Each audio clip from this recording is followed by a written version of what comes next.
Baik, bismillahirrahmanirrahim. Assalamualaikum warahmatullahi wabarakatuh. Selamat pagi. Hari ini kita ada pertemuan kembali untuk mata kuliah komputer pembelajaran, di mana yang kita bahas hari ini adalah karakteristik belajar siswa SD. Oke, untuk yang pertama, kita bisa lihat di slide yang sudah ada di layar saudara.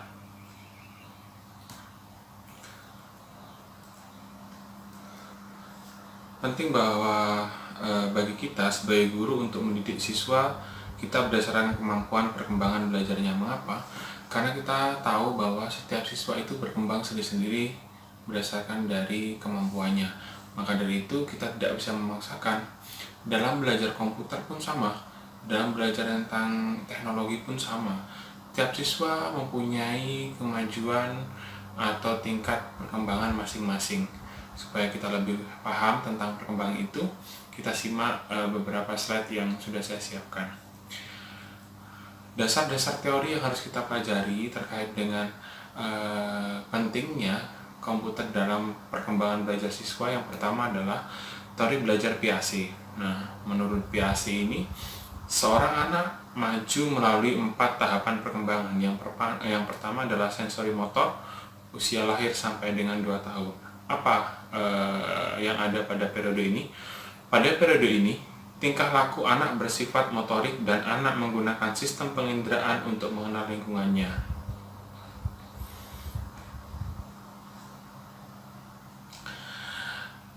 Apa contohnya? Contohnya adalah pada usia ini, anak biasanya hanya menggerakkan tangannya, hanya menggerakkan kakinya, hanya menggerakkan bagian-bagian tubuhnya untuk mengenal lingkungan, untuk belajar mengenal lingkungannya. Yang kedua, praoperasional usia 2-7 tahun.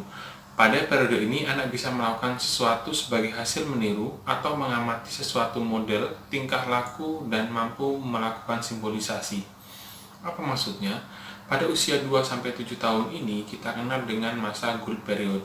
Nah, pada usia gold period ini, siswa biasanya akan banyak meniru apa yang dilakukan oleh contohnya, misalnya orang tuanya. Pada anak laki-laki misalnya, jika ayahnya mencuci mobil atau mencuci motor, maka dia akan meniru bagaimana ayah itu mencuci mobilnya atau motornya. Pada anak perempuan misalnya, jika orang tuanya itu menggunakan make up, maka anak biasanya akan meniru, mencoba menggunakan make up. Begitu pula ketika menggunakan sepatu high heel misalnya, maka dia akan mencoba untuk menggunakan sepatu high heel. Nah, maka dari itu pada praoperasional ini sangat penting untuk kita tahu bahwa dalam kondisi ini siswa atau anak itu mempunyai tahapan untuk meniru. Perilaku buruk dari seorang orang tua juga pun akan ditirukan oleh anak tersebut. Oke, tahap selanjutnya yaitu operasional konkret usia 7 tahun sampai dengan 11 tahun. Pada periode ini, anak sudah mampu melakukan operasi, pemikiran anak tidak lagi didominasi oleh persepsi, sebab anak mampu memecahkan masalah secara logis. Apa misalnya atau contohnya pada periode ini? Pada usia usia operasional konkret, biasanya anak ada pada usia sekolah dasar. Nah, di usia anak sekolah dasar ini, anak sudah mampu menggunakan operasi, misalnya penjumlahan, perkalian, pada kelas-kelas berikutnya pembagian, bahkan rumus-rumus secara sederhana, misalnya Pitagoras, logaritma secara sederhana, itu dipelajari di kelas tinggi. Nah, kemudian operasional formal 11 tahun sampai dewasa. Pada tahap operasional formal 11 tahun sampai dewasa, pemikiran anak abstrak dan murni simbolis mungkin dilakukan, mulai memecahkan masalah dengan menggunakan eksperimentasi sistematis. Ya, Piaget mengelompokkan 4 tahapan perkembangan motorik kognitif siswa atau seseorang. Nah, dan berakhir pada usia 11 tahun sampai dengan dewasa. Mengapa 11 tahun sampai dewasa? Karena menurut Piaget, bahwa seorang yang sudah dikatakan 11 tahun sampai dewasa, perkembangannya akan cenderung relatif meningkatnya tidak signifikan. Sehingga kalaupun ada perkembangan, itu hanya bagian dari pengalaman yang dia dapatkan semasa usia dewasa, usia 11 tahun sampai dewasa. Kita lanjut kepada teori perkembangan psikososial yang disampaikan oleh Erikson, yang dikemukakan oleh Erikson. Erikson mengelompokkan menjadi 8 kategori. Yang pertama adalah usia lahir sampai dengan 12 atau 18 bulan. Itu ada masa pada percaya atau tidak percaya. Apa maksudnya? Teori psikososial seorang anak pada usia lahir sampai dengan 12 atau 18 bulan itu biasanya cenderung anak ketika ada seorang yang baru, dia akan melihat orang tersebut. Jika dia percaya, jika dia merasa nyaman, jika dia merasa kenal, maka dia akan mau untuk dekat dengan orang tersebut. Tapi jika tidak, maka dia tidak akan mau. Itu yang dikatakan sebagai percaya atau tidak percaya. Sehingga anak bisa memutuskan apakah dia ikut orang yang baru tersebut atau tidak. Nah, anak yang tidak percaya atau masuk ke tahap sebelah kanan atau tidak percaya, itu biasanya akan cenderung masuk ke tahap berikutnya usia 18 sampai 3 tahun, itu turun ke arah malu. Jadi ada di sebelah kiri saudara, sebelah kanan saudara. Di sebelah kanan itu ada beberapa tahapan yang cenderung ke arahnya negatif. Maka dari itu ketika kita tahu siswa kita ada di sebelah kanan, maka kita harus arahkan dia untuk ke sebelah kiri. Jika dia tidak percaya, maka usia 18 sampai dengan 3 tahun dia cenderung untuk malu, banyak melakukan tindakan yang diam atau malu. Namun anak yang sudah punya psikososial yang bagus, yang diawali dengan kata percaya, dia masuk ke tahap otonomi. Maksudnya apa? Dia yakin, dia mau, dia berani. Nah, dia menentukan siapa dirinya. Nah, itu seperti itu. Pada usia 3 tahun sampai 6 tahun, anak yang masuk pada tahapan otonomi itu mengarah kepada tahap inisiatif. Apa maksudnya inisiatif? Inisiatif adalah muncul suatu ide. Nah, sedangkan anak yang pada tahapan sebelah kanan, dia cenderung merasa bersalah, banyak mengalami perasaan bersalah. Sehingga di sini kadang anak cenderung untuk diam, malu, tidak mau bersosial dan sebagainya. Nah, itu ketika kita berada pada tahapan yang di sebelah kanan. Kita lanjut pada tahapan yang 12 sampai 18 tahun. Nah, 6 sampai dengan 12 tahun. 6 sampai dengan 12 tahun itu pada masa sosialnya anak bisa percaya diri atau rendah diri. Tentu kalian pernah tahu, pernah mengalami bahwa usia SD itu 6 sampai 12 tahun kurang lebih. Nah, pada masa ini muncul rasa percaya diri, yakin, tidak malu, berani. Nah, kemudian rendah diri, cenderung untuk diam di kelas, pemalu. Nah, ini ada pada sikap sosial seperti ini ada pada anak usia 6 sampai dengan 12 tahun. Rasa percaya diri yang baik tentu bisa memotivasi siswa atau anak untuk belajar berkembang lebih baik. Namun jika pada tahap rendah diri, maka dia cenderung untuk tidak bisa berkembang secara baik. Nah, sebagai guru, peran kita di sini adalah banyak mengarahkan kepada siswa agar dia masuk ke tahapan percaya diri. Jangan sampai dibiarkan siswa masuk kepada tahap rendah diri terlalu lama dan berkesinambungan. Sampai masuk ke tahap selanjutnya yaitu pada usia 12 sampai dengan 18 tahun. Pada masa usia 12 sampai 18 tahun, ini masa-masa remaja awal. Nah, ini dia akan masuk pada tahapan identitas atau bingung terhadap peran. Apa maksudnya? Dia akan menentukan, dia akan menemukan siapa dirinya. Nah, ketika dia sudah tahu bahwa siapa dirinya, dia akan menentukan, oh, saya seorang siswa, saya mempunyai banyak teman dan sebagainya. Tapi anak yang sudah pada tahap rendah diri, jika tidak kita arahkan kepada hal-hal yang baik, kita arahkan ke sebelah kiri kita, tahapan sebelah kiri kita, maka dia bingung terhadap peran. Ada beberapa anak yang dia tidak tahu, sehingga dia ikut temannya. Nah, itu yang tidak bagus untuk proses perkembangan anak. Pada usia 19 sampai dengan 25 tahun, anak yang sudah menemukan identitasnya, dia masuk pada masa keakraban. Apa masa keakraban maksudnya? Dia menemukan siapa dirinya, siapa komunitasnya, siapa teman-temannya. Sedangkan pada usia ini, bingung terhadap peran, usia 19 sampai 25 tahun dia akan mengisolasi diri, kan dia sudah menemukan dirinya. Saya tidak bisa berkembang, saya tidak punya teman dan sebagainya, sehingga masuk kepada tahap isolasi. Dia banyak menyendiri, dia tidak banyak bergaul pada teman. Dia hanya diam di rumah, disuruh keluar dia tidak mau. Bahkan kalau kita kaitkan dengan teknologi, orang-orang pada usia produktif seperti ini biasanya cenderung untuk banyak menggunakan dunia sosialnya daripada dunia realitanya. Kemudian masuk ke tahapan usia 25 tahun sampai dengan 45 tahun. Nah, usia ini adalah usia-usia produktif seseorang. Artinya seorang itu akan melanjutkan keturunannya, menikah dan punya keturunan, serta untuk mendapatkan pekerjaan yang layak, berkarir yang bagus, beribadah yang bagus, serta dan sebagainya. Jika pada usia ini seorang itu masuk pada tahapan akrab sebelumnya, dia akan turun pada tahap mempertahankan keturunan karena tahu bahwa apa yang dilakukan oleh dirinya itu baik, sehingga diharapkannya adalah anaknya atau keturunannya dia akan harus semakin baik. Beda pada saat anak masuk pada usia isolasi. Nah, pada masa tahap isolasi, ketika usia 25 sampai dengan 45 tahun, dia masuk kepada tahap stagnat atau stagnasi. Nah, tahap stagnat atau stagnasi ini adalah dia masuk ke tahap yang dimana dia sudah tidak bisa berkembang dan hanya diam. Mau ke arah berkembang dia tidak tahu caranya, mau ke arah pasif dia ingin berkembang, sehingga yang didapatkan adalah diam, tidak berkembang. Itu dikatakan sebagai stagnat.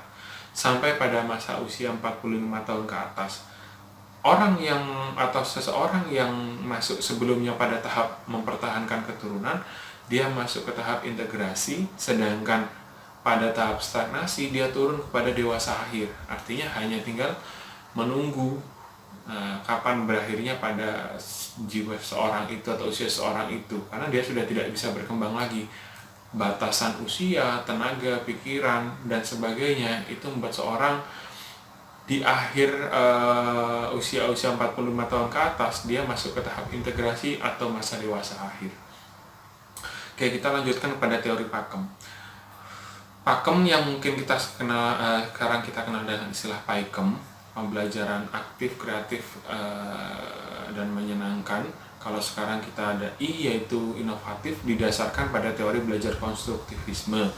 Dalam pembelajaran ini banyak diaplikasikan dari berbagai negara berkembang dan maju. Teori ini dikemukakan oleh Robin E. Slavin. Nah, kemudian teori konstruktivis itu seperti apa? Nah, teori konstruktivistik itu adalah siswa menemukan atau memahami atau menerapkan sendiri apa yang dipelajarinya untuk memecahkan masalahnya sendiri dengan caranya. Siswa juga mentransformasi sendiri informasi secara kompleks dan merevisi apabila ada aturan yang tidak sesuai. Apa Pak contoh realitanya dari teori konstruktivistik ini? Jadi belajar itu ada beberapa teori, salah satunya adalah teori konstruktivistik dan behavior. Untuk mempermudah pemahaman saudara, kita berikan penjelasan tentang teori behavior. Teori behavior itu adalah pembiasaan. Jadi siswa biasa menulis karena bisa menulis dengan baik karena dibiasakan. Siswa bisa menggambar dengan baik karena dibiasakan. Sedangkan teori konstruktivistik berbeda. Teori konstruktivistik ini adalah mereka berkembang dengan cara mereka tanpa adanya paksaan, tekanan, dan arahan dari pihak apapun. Jadi mereka berkembang dengan cara mereka. Tentu yang didapatkan berbeda. Saya contohkan begini, seorang yang punya teori, yang memahami teori konstruktivistik, pemahamannya akan jauh mendalam. Misalnya, seorang seniman itu banyak berkembang menggunakan teori konstruktivistik. Mengapa? Karena dia mempelajari dari apa yang dia lakukan, bukan hanya membiasakan. Beda dengan kalau orang menggunakan teori behavior. Kalau teori behavior dibiasakan menggambar, sehingga kedalaman dari sebuah pemahaman seni dari seorang pelukis itu tinggi. Karena kenapa? Dia memahami dengan caranya sendiri, dia menemukan konsep dengan caranya sendiri. Sedangkan kalau teori behavior, dia meniru karena proses pembiasaan. Nah, bedanya di situ. Kemudian contoh yang lain adalah seorang peneliti. Seorang peneliti itu biasanya berani atau berkembang memahami sesuatu itu secara mendalam. Dengan cara bagaimana? Dia mendalami apa yang dia pelajari dengan caranya. Jadi tidak dengan cara dibiasakan. Nah, banyak beberapa perbedaan dari teori konstruktif dan behavior. Nah, memang salah satu ciri teori konstruktivistik ini berjalan adalah ada ketidakteraturan belajar, ketidakteraturan pencapaian target, dan sebagainya. Tapi kedalaman banyak didapatkan oleh teori konstruktivistik ini. Di Indonesia, itu teori konstruktivistik belum sepenuhnya dapat dilaksanakan. Di Indonesia cenderung banyak menggunakan perpaduan antara teori behavior dengan teori konstruktivistik. Apa contohnya? Di sekolah, siswa banyak diarahkan untuk belajar, menulis, berhitung, dan sebagainya. Namun, guru yang ideal, guru yang baik, guru yang profesional, biasanya juga diselingi untuk siswa mengeksplor secara mendalam apa yang dilakukan dengan caranya. Nah, itu dikatakan perpaduan teori behavior dan teori konstruktivistik. Prinsip teori konstruktivisme. Yang pertama, pengetahuan dibangun siswa secara aktif. Jadi yang membangun pemahaman itu adalah siswa, bukan dari seorang guru. Yang kedua, tekanan proses belajar ada pada siswa. Mengapa? Karena siswa yang melakukan dengan caranya, sehingga guru hanya mengarahkan. Guru tidak punya beban, karena guru hanya tinggal mengarahkan. Berhasil tidaknya seorang siswa dalam belajar ditentukan oleh dirinya sendiri. Yang ketiga, berorientasi pada proses bukan hasil. Ya, jadi yang penting itu bagi teori konstruktivistik ini adalah proses, sedangkan hasil adalah bagian atau salah satu dari proses tersebut. Sedangkan teori behavior sebaliknya, yang ditekankan adalah hasil, bukan proses, di mana proses itu pasti dilalui. Nah, kemudian yang keempat, kurikulum menekankan pada siswa, artinya student center, bukan teacher center, sehingga yang banyak belajar adalah siswa, bukan gurunya. Kemudian guru sebagai fasilitator. Apa maksudnya? Guru sebagai fasilitator belajar mereka, yang menyiapkan mereka belajar, yang belajar mereka. Seperti itu. Itu teori konstruktivisme. Kemudian kita masuk teknologi informasi dan komunikasi di SD, atau teknologi yang berbasis komputer di sekolah dasar. Dapat kita ketahui bahwa di tingkat sekolah dasar saat ini, siswa perlu mengenal dunia teknologi untuk mencari informasi dan melakukan komunikasi. Salah satu contohnya adalah pada masa-masa pandemi COVID seperti ini. Mau tidak mau siswa akan belajar dengan teknologi. Nah, kemudian TIK menyiapkan siswa untuk menghadapi era dunia teknologi masa depan sedini mungkin dengan tetap mempertimbangkan proses perkembangan belajar siswa. Ya, yang ideal adalah siswa harus disiapkan untuk menghadapi era teknologi masa depan sedini mungkin. Namun, tetap harus mempertimbangkan proses perkembangan belajarnya. Artinya, konsepnya itu tidak banyak pada penekanan di teknologinya. Nah, itu seperti itu. Yang ketiga, TIK sebagai mata pelajaran pilihan dapat digunakan untuk mendukung menyiapkan peserta didik dalam memahami mata pelajaran lainnya. Iya, kalau saudara tahu sekarang teknologi sudah banyak mendukung untuk mata pelajaran-pelajaran yang lain. Tidak hanya terfokus pada komputer atau pembelajaran komputer. Faktor perkembangan anak dalam proses pembelajaran TIK menggunakan komputer yaitu yang pertama, yang menghalangi tingkat perkembangannya mundur. Apa maksudnya? Di era digital sekarang, di era pendidikan berbasis teknologi sekarang, maka seorang anak yang dihalangi untuk mengenal teknologi, dia cenderung untuk tidak berkembang. Maka dari itu, biasanya dia akan tertinggal oleh teman-temannya yang lain. Nah, sehingga tingkat perkembangannya kita istilahkan sebagai mundur. Nah, kemudian yang kedua, tidak ada kesempatan untuk mempelajari tugas-tugas perkembangan atau tidak ada bimbingan untuk dapat menguasainya. Di era teknologi sekarang, apabila siswa tidak mengenal teknologi, maka siswa akan sulit untuk berkembang, untuk memahami tugas-tugas yang banyak berkaitan dengan teknologi dan sebagainya. Tidak ada motivasi, ya. Siswa yang tidak banyak mengenal teknologi atau yang dihalangi dalam pembelajaran untuk berbasis teknologi, dia tidak mempunyai motivasi yang bagus. Tidak bisa kita pungkiri, teknologi banyak menghadirkan sesuatu yang menarik, sehingga memotivasi kita untuk mengenal teknologi lebih jauh, lebih mendalam. Nah, kita contohkan dalam kehidupan sehari-hari kita. Kita tidak bisa atau mungkin susah lepas dari peran teknologi. Yang keempat, psikologinya kurang cepat berkembang. Iya, karena apa? Ada ketertinggalan. Teman-teman yang lain sudah menguasai teknologi, mengenal teknologi, siswa yang terhalangi atau siswa yang tidak mendapatkan dukungan untuk mengenal teknologi dari orang tuanya atau gurunya, maka dia akan cenderung untuk psikologinya kurang cepat berkembang. Yang kelima, tingkat kecerdasannya rendah. Ya, tidak mungkin bahwa hadirnya teknologi dapat berupa media, game-game edukasi dan sebagainya, itu melatih kemampuan seorang siswa untuk belajar lebih bagus, untuk menyelesaikan permasalahan yang lebih mendalam dan sebagainya. Kemudian bagi yang membantu, tingkat perkembangannya normal atau maju, ya sesuai dengan anak pada umumnya. Yang kedua, kesempatan untuk belajar tugas-tugas dalam perkembangannya dan bimbingan untuk menguasainya. Ya, ada yang membantu mengarahkan, karena tugas guru salah satunya adalah, tugas utamanya adalah sebagai fasilitator, sehingga peran dari pengarahan belajar siswa itu banyak terbantukan oleh media yang berbasis teknologi. Yang ketiga, termotivasi dalam belajar, seperti saya contohkan tadi. Tingkat kecerdasannya cenderung tinggi. Iya.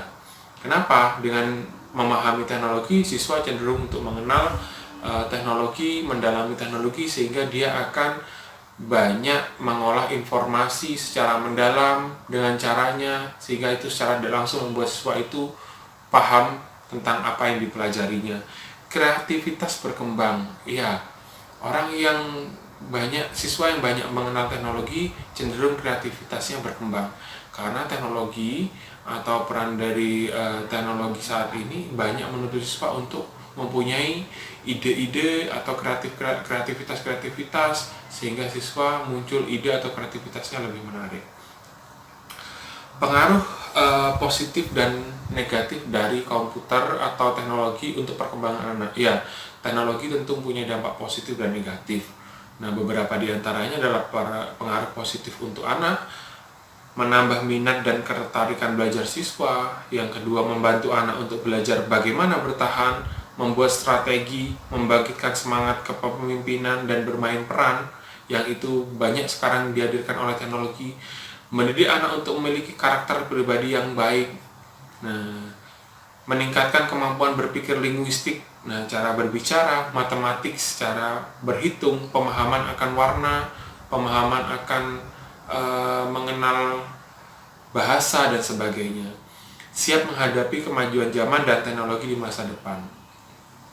Pengaruh negatifnya, anak dapat mengkonsumsi permainan elektronik yang menonjolkan unsur-unsur seperti kekerasan, agresivitas tanpa sepengetahuan orang tua, dan dapat memicu munculnya perilaku-perilaku agresif, sadistis, dan menyimpang pada diri anak jika tidak diawasi secara baik. Maka dari itu, peran dari orang tua ataupun guru sangat penting untuk mendampingi anak atau siswanya belajar menggunakan teknologi. Anak dapat kehilangan waktu bermain dengan teman sebayanya dan kehidupan sosialnya menjadi kurang seimbang. Ya, tidak bisa kita pungkiri dampak negatif teknologi ini membuat anak menjadi sosial dalam bermasyarakatnya berkurang. Karena apa? Cenderung dia menggunakan teknologi hampir di setiap waktunya. Jika kita tidak membatasi, jika kita tidak mengarahkan, maka dia asik dengan teknologi, sehingga waktu bermain di luar bersama teman sebaya itu mungkin berkurang, dan kehidupan sosialnya menjadi kurang seimbang. Karena kenapa? Mungkin mereka asik dengan sosial yang ada di dalam teknologi. Anak juga dapat menjadi malas membaca buku dan menulis karena banyak waktu yang dihabiskan di depan komputer. Prestasi di sekolah bisa menurun karena tugas-tugasnya yang tidak diselesaikan. Iya, adanya teknologi di era sekarang ini, orang atau anak lebih cenderung untuk tertarik dengan melihat video atau gambar daripada membaca buku. Kemudian menulis, anak cenderung untuk lebih terlatih menulis, mengetik maksud saya, daripada menulis tangan. Maka dari itu peran teknologi harus kita seimbangkan agar perkembangan anak dapat berkembang secara baik dari aspek menulisnya, dari aspek membacanya, karena pembiasaan itu harus kita dimulai juga dari dini. Anak juga terancam dengan banyaknya informasi yang buruk membanjiri internet, karena melalui internet berbagai materi bermuatan seks, kekerasan, dan lain-lain dijajarkan secara terbuka dan tanpa penghalang, biasanya iklan-iklan dan sebagainya. Nah, dampak negatif ini bisa kita kurangi dengan adanya pengawasan secara baik oleh orang tua dan guru. Nah, jadi tidak serta-merta dengan adanya teknologi ini siswa dilepas begitu saja untuk mengeksplor sedalam mungkin tentang apa yang dipelajarinya. Tentu karena mereka belum cukup dewasa, maka dari itu pengawasan orang tua penting dilakukan. Tugas guru adalah menyiapkan siswa yang terampil dalam TIK, cerdas dalam berpikir dan berbuat untuk meraih masa depannya. Terima kasih.